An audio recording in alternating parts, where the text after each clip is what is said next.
Sometimes traveling isn't all it's cracked up to be. In fact, I actually ended up getting into what I would probably call the scariest situation I'd ever been in throughout my entire life while I was spending the last week of my cross-country trip in Florida. I had managed to travel from Connecticut to Oregon and then back to Florida without any problems, so I figured that I could really relax and enjoy myself a bit since I was at the end of my trip. The last city that I stopped in before heading back home was Tampa, Florida. And on the first night there, I ended up finding a really nice seafood place on the boardwalk right along the ocean.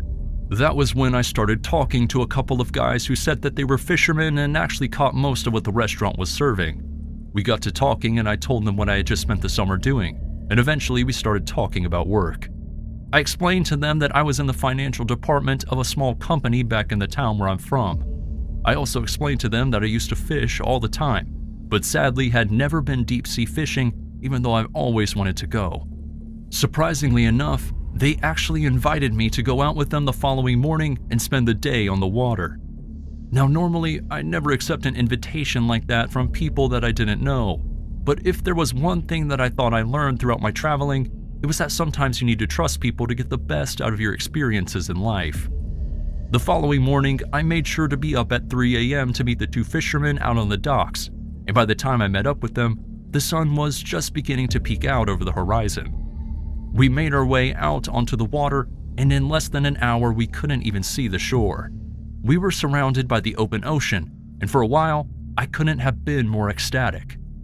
However, after another hour or so of cruising, I ended up asking one of the men where we were going to be fishing and what sort of catches I should be expecting. But instead of giving me a direct answer, one of them just responded by saying, "You'll see," which made the other one chuckle a little bit. I decided not to ask any more questions, and instead, I began walking around the boat checking out any fishing gear that I came across, which was when I noticed an apparent lack of any. I looked over the side of the boat and realized that there weren't any other boats around us, and at that point, I started to get a really bad feeling in my gut. I turned to head back to the two fishermen, but was surprised to see one of them standing right behind me. Before I could say anything, he grabbed me by the collar and said, "Come on, we need to talk to you," before he dragged me across the boat. He threw me down in the seat right across from the fisherman captaining the boat, and right away they started talking about my job. Then the man controlling the boat started saying that it must have cost a lot of money for me to travel as I had. I knew that something was wrong, and I tried to explain to the man that my job didn't really pay that well, and I only had the money to travel because I saved up for like 5 years, but they didn't believe me. The man who had grabbed me earlier picked me up from my seat and then started patting me down before he took my wallet, my phone, and my watch. He asked me the PIN to my debit card, and I told him that I didn't know it. But he wasn't a very patient man, as he immediately stuck me square in the nose before asking me for the number again. This time I answered by giving him a fake 4-digit code. The man took a minute to write the code down and then continued to ask me questions about my finances before finally giving me one last bit of advice. I'll never forget the look in his eyes when he said, "If you do end up surviving this, remember that we know where you live, yeah?" He then showed me my ID to prove he had my address, and then grabbed me by the collar once again before dragging me to the side of the boat and then tossing me overboard. I scrambled to stay upright and find the surface as I tumbled into the water. I gasped for air as soon as my head breached the surface and watched the fisherman who just robbed me continue sailing away. The first few minutes in the water were the worst because I was trying to fight the immediate panic of not knowing where the land was and having no way of contacting anyone for help. As time passed, I was able to calm myself down, but every couple of minutes, every time I remembered the situation I was in, I couldn't help but freak out a bit. I floated there for hours as the sun rose and then crossed over the sky. At a point, I noticed that it was starting to head back down, and I knew that if I wasn't seen by a ship before dusk, there was little to no chance of anyone finding me that night. Thankfully, as I was just about to give up hope, I noticed a shimmer in the distance that turned out to be a different fishing boat heading back to shore. I began flailing my bright yellow shirt around in hopes of them being able to see it, and to my surprise, they began heading right toward me. It was a 1 in a million chance, but I couldn't have been more grateful when the boat managed to pick me up. They brought me back to shore and I immediately went to the police station. After reporting the incident, they told me that they would let me know if they turned up anything and then call my sister, who was gracious enough to drive to Florida to pick me up. When I was 24 years old, I went on a solo road trip from Arkansas to Canada. Traveling from the southern United States all through the northern states and then into the beautiful country of Canada is something that I will gladly never forget. The way back is an entirely different story though, and I would give almost anything to forget the night of the trip when my tire popped.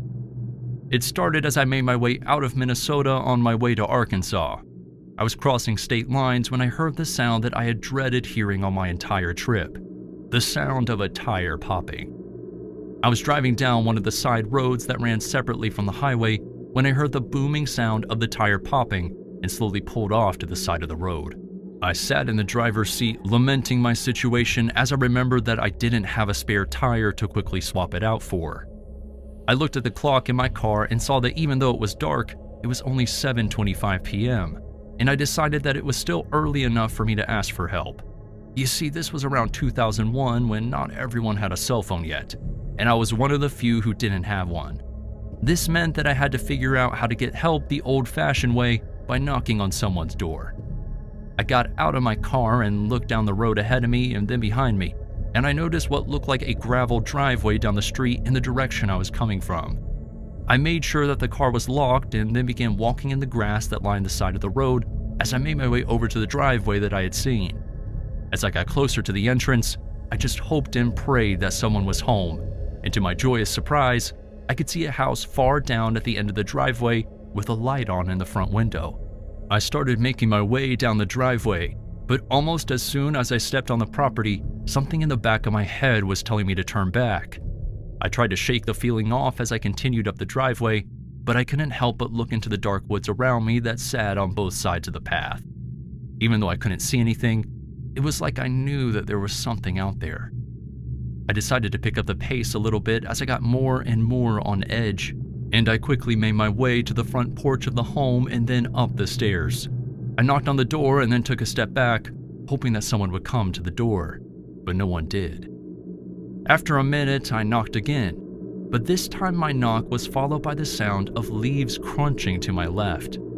I looked over toward the woods where the noise came from as I waited and hoped for the front door to open, but it never did.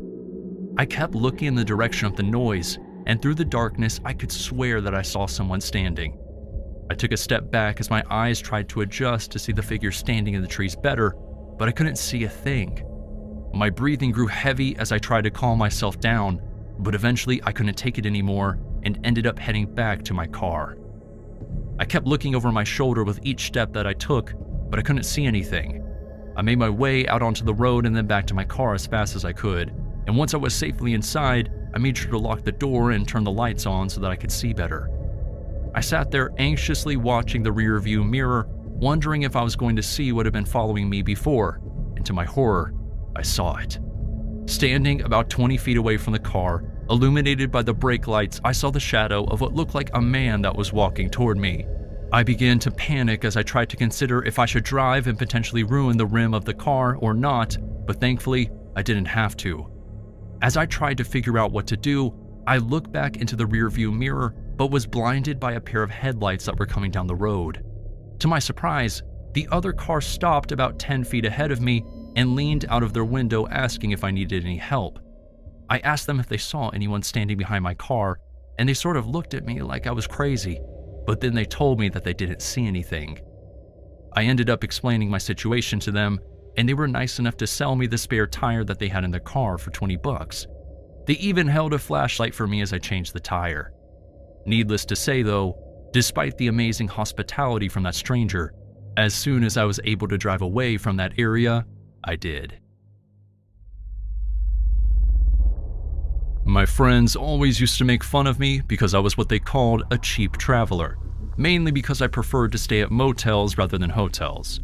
They used to tell me things like, it's not safe for a girl to stay in motel rooms by herself, but I just found them to be less expensive for basically the same amenities. However, I did eventually learn that sometimes when you're traveling, it's better to spend a little extra money on a hotel just for safety purposes alone. You see, I was on my way back to Texas after visiting some family in New York, and I decided to drive, so I knew that I had a long trip ahead of me. On the first night of the drive, I ended up staying at a Red Roof Inn that was located in Kentucky. My first night at the motel wasn't bad at all. I got in about 8:50 and ended up taking a shower with surprisingly hot water and then passed out shortly after. The first bummer of that leg of my travels was when I woke up the next morning and saw that it had snowed a lot overnight and I wasn't going to be able to get on the road that day. The first thing that I did was head over to the front desk so that I could extend my stay for another night. As I made my way there, I saw a disheveled-looking man who appeared to be homeless. I remembered him as I was extending my stay, and before leaving the office area, I poured a cup of coffee and walked it out to him as I made my way back to my room. He thanked me, and then we had a brief conversation before I told him to have a nice day and went back to my room. As I sat in my room, I thought about his situation and about how cold it was outside, and I figured that I had saved up enough money on the trip that I could spring for another room. I went outside to find him to see if he would want me to get a room for him so he could get warm and stuff, but I couldn't find him. Over the next couple of hours, I kept looking outside for the man, but he was nowhere to be found, and eventually I stopped looking. As the day dragged on, the snow piling up on the roads wasn't getting any better. I looked at my phone and saw that there was a grocery store about 5 minutes away on foot, and I decided to take the walk to get something to eat for the night. I forgot how quickly it got dark during the winter though, because by the time I was on my way back to the Red Roof with a microwavable pizza, it was practically dark out. I made my way to my room, and when I unlocked the door, I noticed that there were dirty boot prints on the carpeted floor. I thought about it for a second, but eventually figured that they must have been there the whole time and I just didn't notice. I took my coat off and then went to put the pizza in the microwave when I heard a noise coming from the motel bathroom. I turned to face the bathroom and noticed the door was closed, which was strange because I was positive that I had left it open. I listened closely. My eyes grew wide as I heard what I was almost sure was the sound of someone breathing heavily. I took a step back and turned to walk out of my room into the office, but before I could make it to the door, I heard the click of the bathroom door opening. I turned and watched the door open, and I let out a loud scream as I saw the man who I had given a coffee to earlier that day. He started running across the room toward me, but I was already out of the door. The man followed me into the dark motel courtyard as I ran toward the office, and just as I was about 10 feet away from the door, he caught me. I felt the wind get knocked out of my lungs as I was tackled to the snow-covered ground. I tried to scream, but nothing would come out. That was when I heard him whisper in my ear that we were going to go back into my room quickly and quietly. My eyes began to water as I tried to figure out what I could do. That was when I heard the beautiful sound of the bells that indicated the front door of the office opening up.